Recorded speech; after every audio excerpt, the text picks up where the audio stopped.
समास दो या दो से अधिक सार्थक शब्दों के मेल से बने नए शब्द समास कहलाती है। ये हैं समास के 6 प्रकार होते हैं।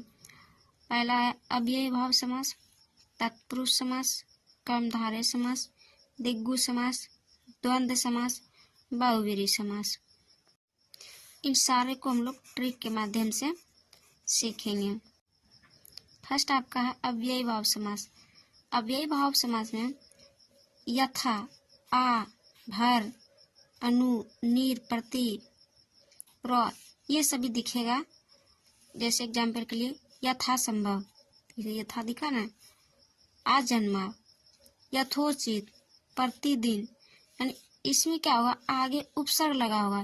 जैसे ये सब, जैसे प्रतिदिन प्र उपसर्ग हुआ, उसी तरह से आगे क्या होगा, उपसर्ग लगा होगा। तो ये क्या होगा, अव्ययी भाव समास होगी। नेक्स्ट आपका तत्पुरुष समास। तत्पुरुष समास का जो रूप होगा का, की, को, के लिए, में, पर से, यानी क्या होगा, इसमें कारक चिन्ह होगा।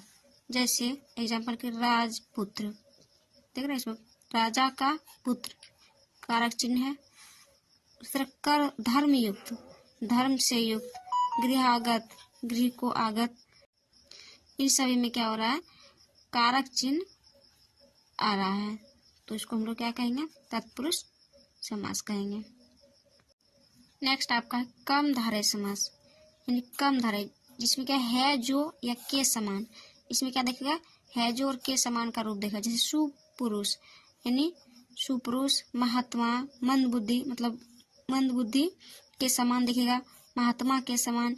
इस तरह का जो भी दिखेगा वो क्या होगा, कर्मधारय समास में हम लोग समझेंगे। नेक्स्ट का दिग्गु समास। नेक्स्ट है दिग्गु समास।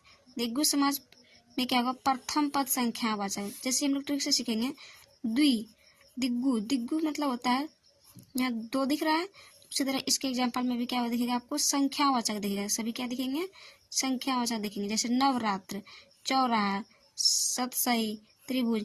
त्रिभुज क्या हो, जैसे त्रिभुज बोले तो शुरू में क्या दिख रहा है, संख्यावाचक त्रि, तो 3। तो जिस तीसरा कोई इसका अर्थ नहीं आएगा। जैसे त्रिभुज बोले तो क्या होगा, इसका मतलब त्रिभुज ही होगा, कोई और कुछ नहीं होगा। नेक्स्ट आपका है द्वंद्व समास। द्वंद्व समास और या, जैसे एग्जाम्पल में इसका और या दिखेगा। जैसे रात और दिन, इसके बीच में क्या दिख रहा है, रात और दिख रहा है, रात और दिन, इसको समझ सकते हैं। पाप और पुण्य, पाप पुण्य को हम लोग पाप और पुण्य पढ़ सकते हैं। माता पिता, माता और पिता, यानी आप लोग कह सकते हैं इसको कि उल्टा, मतलब यानी उल्टा इसको समझ सकते हैं। जैसे माता का पिता, मतलब उसका स्त्रीलिंग पुल्लिंग करके समझ सकते हैं इसको। नेक्स्ट आपका है बहुव्रीहि समास। बहुव्रीहि समास को हम लोग इस तरीके से पहचानेंगे, जिसमें देवताओं की क्या हो, नाम हो।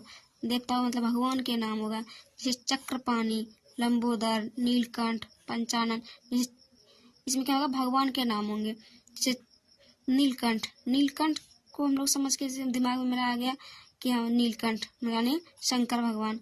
तो इस तरह से हम लोग इसको बहुव्रीहि समास में समझेंगे।